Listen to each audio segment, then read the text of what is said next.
Troisième partie, la compagnie des anges. Chapitre 24. La grande évasion. Citation de Clarica, Escape Lane. Pour mieux s'envoler, un peu plus léger, ses pupilles argent, nos cheveux au vent, avant le déluge, avant que la luge quitte la route et puis plus rien, c'est fini. Quartier de Nob Hill, 24 décembre, 8 heures du matin. Toutes sirènes hurlantes, l'ambulance déboula dans le parking des urgences de l'hôpital Lennox. L'équipe médicale qui réceptionna les blessés se scinda en deux pour les prendre en charge. « Qu'est-ce qu'on a ? » « Homme de 34 ans dans le coma, polytraumatisé. »« Qu'est-ce qu'on a ? » « Homme de 60 ans dans le coma, polytraumatisé. » Posés sur deux chariots, les brancards semblaient se livrer une course dans les couloirs de l'hôpital pour savoir qui arriverait le premier au bloc, qui passerait le premier scanner, qui serait opéré par le meilleur chirurgien. Un peu comme si le duel entre Martin et Archibald se poursuivait jusqu'aux portes de la mort. Il s'est jeté du Golden Gate il y a 30 minutes, repêché par la police maritime. Fractures multiples. Chute de 70 mètres depuis le pont, moins de 3 minutes après le choc. Nombreuses blessures internes. On avait intubé les deux hommes sur le lieu de l'accident. Sédatés et ventilés, ils portaient chacun un collier cervical ainsi qu'un cathéter d'où pendaient 5 voies de perfusion.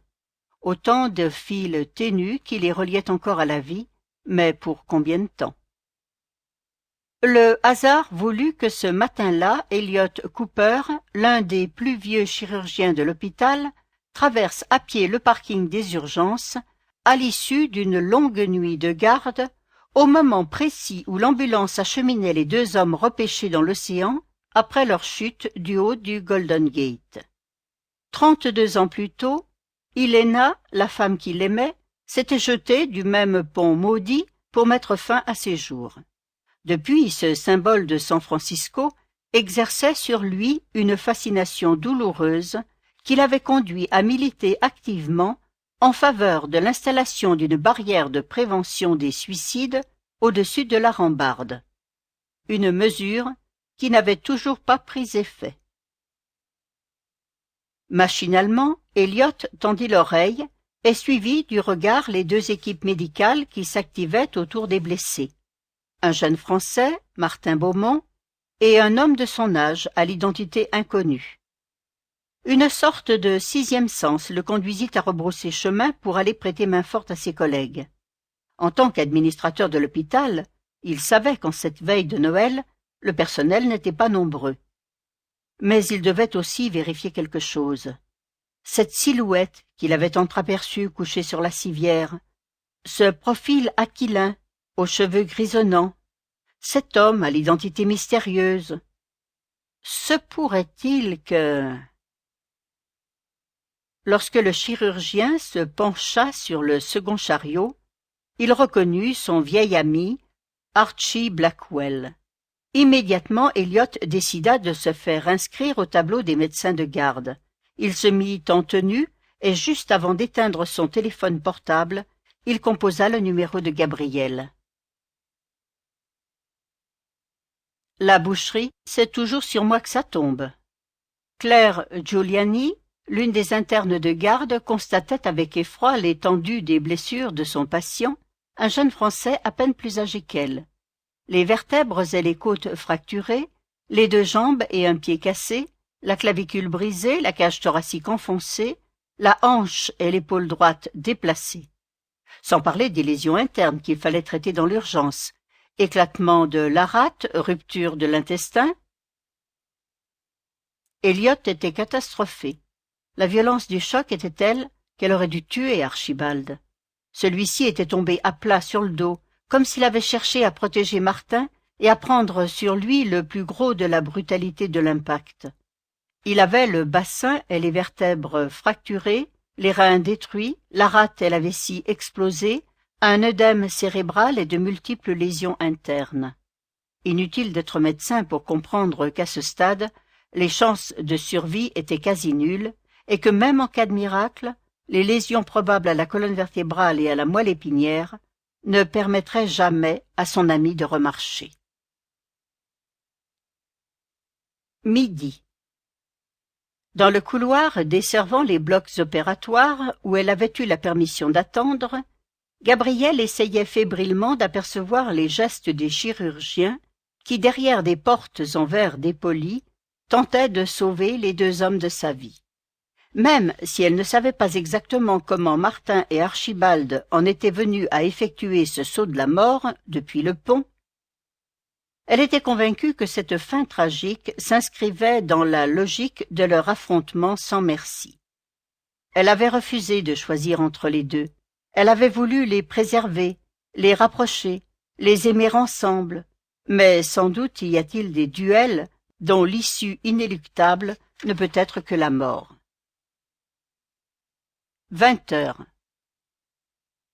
La nuit était tombée depuis plusieurs heures lorsque Claire Giuliani sortit de la salle d'opération, le visage fatigué et les yeux cernés.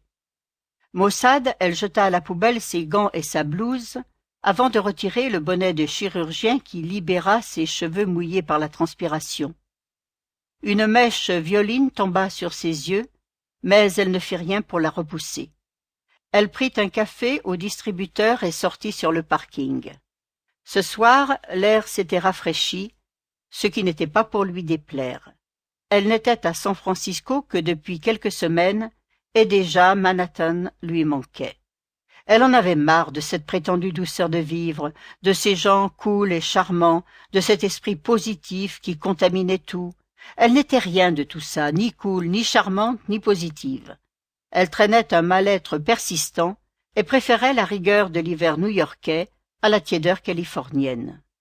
Elle écrasa un bâillement. Ses yeux la brûlaient. La fatigue d'avoir opéré toute la journée et la frustration que cela n'ait pas servi à grand-chose. Monsieur Bellegueule était bien amoché, et plus vraiment en état de marche. Traumatisme facial, contusion pulmonaire, pneumothorax, et au vu des résultats du scan, elle était prête à parier qu'il allait leur faire un hématome cérébral dans la nuit. Dans ce cas, il faudrait l'opérer à nouveau, et vu son état, il était probable qu'il ne tiendrait pas le coup. Et même s'il revenait de son coma, comment croire qu'une telle chute n'occasionnerait pas des lésions rachidiennes, le rendant définitivement paraplégique? En colère, elle arracha le patch de nicotine collé sur son bras, puis fouilla dans la boîte à gants de sa voiture pour retrouver un vieux paquet de clopes. Appuyée contre le capot de son tas de ferraille, une coccinelle repeinte à la bombe d'une couleur mauve volontairement hideuse, elle alluma sa première cigarette depuis 2 mois, avec un mélange de capitulation et de défi. « Viens, saloperie de nicotine, viens me faire la peau à petit feu !»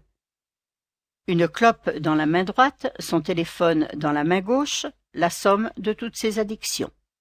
Toute la journée, Claire avait jeté des coups d'œil inquiets à son BlackBerry, désespérant de voir clignoter la petite lumière rouge indiquant la réception d'un mail ou d'un texto.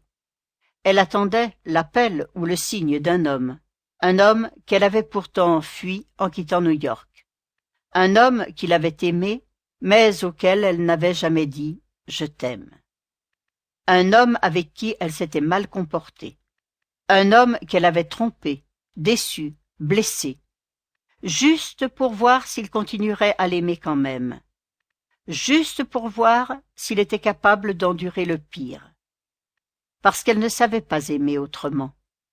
Un jour peut-être, si l'homme était toujours là, s'il avait eu la patience et l'obstination de l'attendre, arriverait-elle à lui ouvrir son cœur et à lui dire les mots qui changeraient tout. Elle tritura son appareil. Depuis 1 semaine, l'homme ne l'avait pas appelé. Peut-être avait-il renoncé lui aussi, comme les autres. Elle essaya de le chasser de son esprit et se connecta machinalement au serveur Internet de l'hôpital. En pianotant de lien en lien, elle tomba sur une thèse dirigée par Elliot Cooper, consacrée aux accidents sur le Golden Gate. Là, elle apprit que depuis l'ouverture du pont en 1937, 1219 personnes s'étaient suicidées en se jetant dans l'océan. À peu près une vingtaine chaque année. Et sur ces 1219 personnes, 27 seulement avaient survécu. À peine 2%, pensa-t-elle tristement, car elle savait par expérience qu'il était difficile de faire mentir ce genre de statistiques. 20h15. Le bip répété d'un sonar de sous-marin. Une pièce froide et bleutée. La salle de réanimation de l'hôpital Lennox. 2 chariots d'acier séparés de quelques mètres. Entre les chariots, une femme assise sur une chaise, le dos courbé, le visage entre les mains, fatiguée d'avoir trop pleuré. Une gardienne, une veilleuse. Sur les chariots, 2 hommes, les yeux clos, dans le coma. 2 hommes qui se sont combattus au lieu de chercher à se comprendre.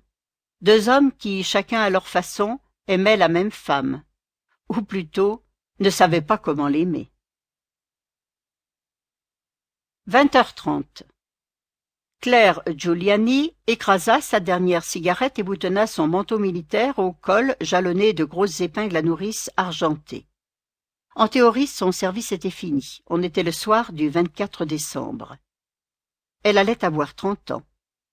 Si elle avait été une fille normale, elle serait en train de réveillonner en famille ou avec un petit ami, ou même dans la salle de garde que les internes avaient décorée pour l'occasion.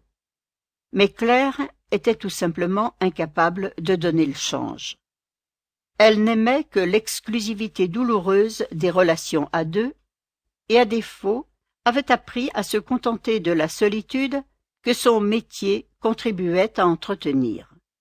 Un métier dont la proximité avec la mort la détruisait chaque jour davantage, tout en lui permettant malgré tout de tisser des liens invisibles avec certains de ses patients.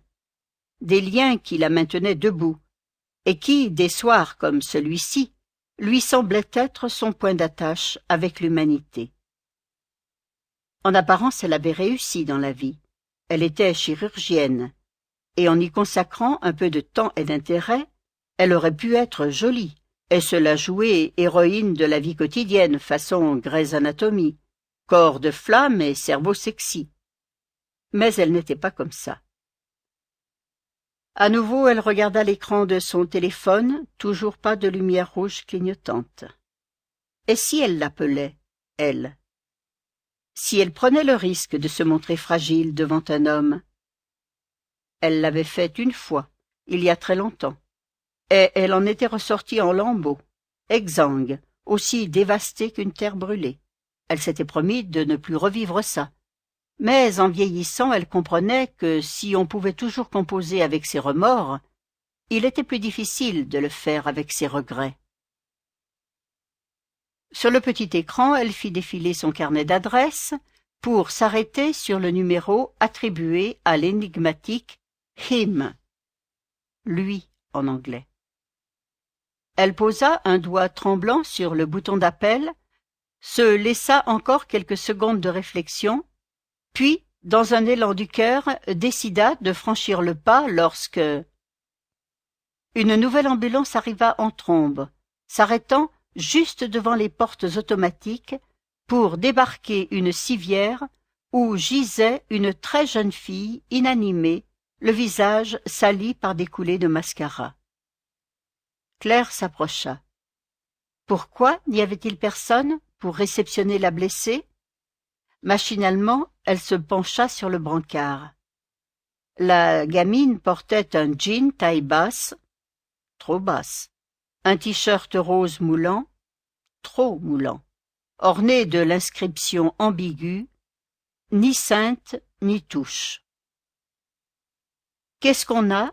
demanda-t-elle à l'un des ambulanciers. « Adolescente de 14 ans ayant fait une tentative de suicide par ingestion de produits toxiques, chlorate de soude, glyphosate et pentachlorophénol. » « Claire, ça va ?» demanda un murmure lointain. Elle baissa les yeux vers son téléphone. C'était sa voix à lui. Elle flotta une demi-seconde, puis choisit d'éteindre l'appareil pour s'occuper de sa patiente. Une vraie tentative de suicide à 14 ans. Décidément, ce soir, le passé revenait la hanter d'une bien étrange façon.